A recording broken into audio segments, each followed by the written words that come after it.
Hi everyone and welcome back to my channel. Today I'm sharing with you how to make a melting chocolate ball.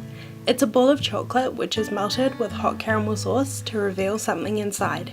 These have become quite popular recently and they're not too difficult to make, so if you would like to learn how to make it, then let's get started. The first thing we need to do is melt some chocolate. You can use whichever chocolate you would like here, milk, dark or even white. I would just recommend you use a block of chocolate rather than chocolate chips, which are usually chocolate compound. They don't actually contain any cocoa butter, so they don't taste near as good as proper chocolate. Cut your chocolate up into smaller pieces and place into a bowl. We're going to melt the chocolate over a bain-marie, otherwise known as a water bath. This provides much more of an indirect heat, so there is less chance of the chocolate burning.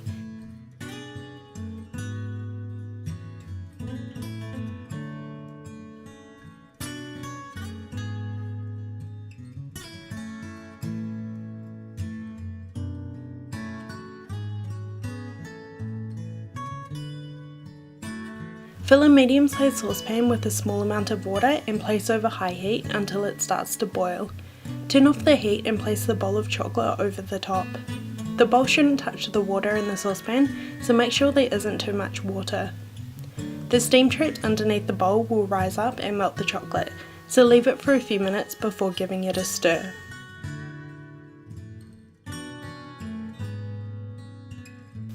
Once the chocolate has melted, remove the bowl from the saucepan.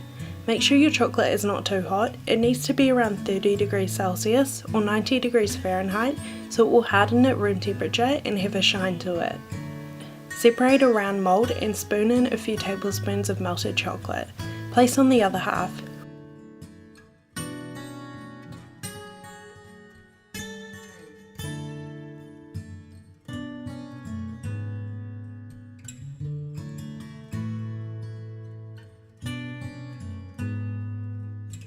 Rotate the mould around so it is coated evenly with the chocolate. The easiest way I've found to do this is by shaking the mould. It works quite well at evenly dispersing the chocolate. The mould I'm using here is 10 centimeters or about 4 inches in diameter. I will have it linked in the information box if you are interested.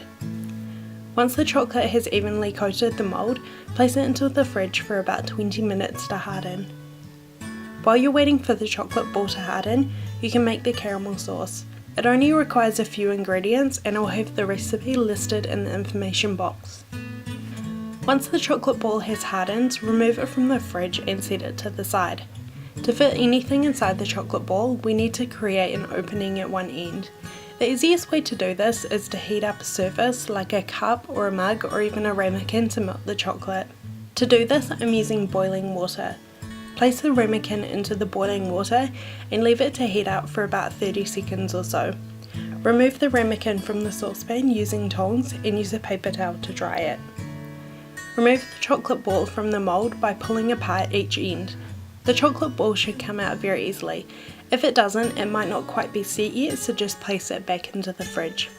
Be very careful with the chocolate ball at this point as it's very fragile and can crack easily. Set the chocolate ball on top of the hot ramekin and move it around as it starts to melt the chocolate at the bottom. You don't want too big of a gap, just enough to fit something inside. Remove the chocolate ball from the ramekin and set it to the side. For the inside of the chocolate ball, the possibilities are endless. I'm going for a sort of sundae theme, so I'm using ice cream and fruit, but you could use any type of dessert that would fit.